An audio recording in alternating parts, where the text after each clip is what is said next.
তোমাদের চ্যানেলে তোমাদের স্বাগত জানাই।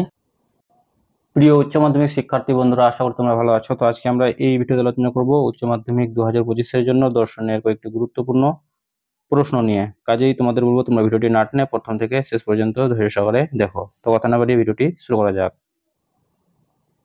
তো দেখো প্রিয় শিক্ষার্থী বন্ধুরা, তোমরা যে গুরুত্বপূর্ণ প্রশ্নগুলো অবশ্যই করে যাবে 4 ও 8 মার্কের জন্য। তো অন স্ক্রিন তোমরা দেখতে পাচ্ছ প্রথম প্রশ্ন, নিরপেক্ষ বচন বলতে কি বোঝো? গুণ ও পরিমাণ অনুযায়ী নিরপেক্ষ বচনগুলির শ্রেণীবিভাগ করো।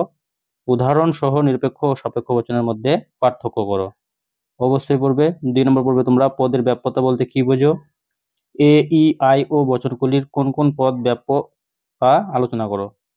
3 নম্বর পড়বে তোমরা বিবর্তন কাকে বলে? দৃষ্টান্ত সহ বিবর্তনের নিয়মগুলি ব্যাখ্যা করো। 4 পড়বে তোমরা আবর্তন কাকে বলে? আবর্তনের নিয়মগুলি উদাহরণ সহ লেখো।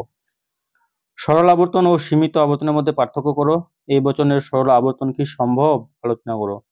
ও বচনের আবর্তন কেন সম্ভব নয়? উদাহরণ সহ ব্যাখ্যা করো। তারপর দেখো মিলের অন্যয়ী পদ্ধতি আলোচনা করো। মোস্ট ইম্পর্টেন্ট, আসবে এই পরীক্ষায়। মিলের অন্যয়ী পদ্ধতি আর মিলের ব্যতিরেকী পদ্ধতি, এই দুটি প্রশ্নের মধ্যে কিন্তু তোমরা অবশ্যই একটি কমন পেতে যাচ্ছ, যার জন্য এই দুটি প্রশ্ন অবশ্যই তোমাদের ভালো করে পড়ে যেতে হবে।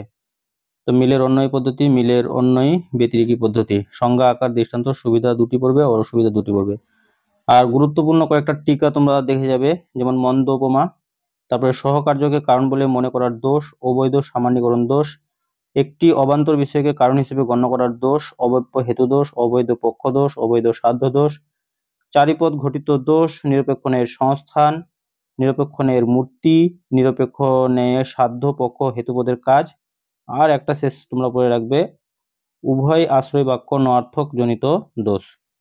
তো প্রিয় শিক্ষার্থী বন্ধুরা, ভিডিওটি ছিল এই পর্যন্তই। ধন্যবাদ।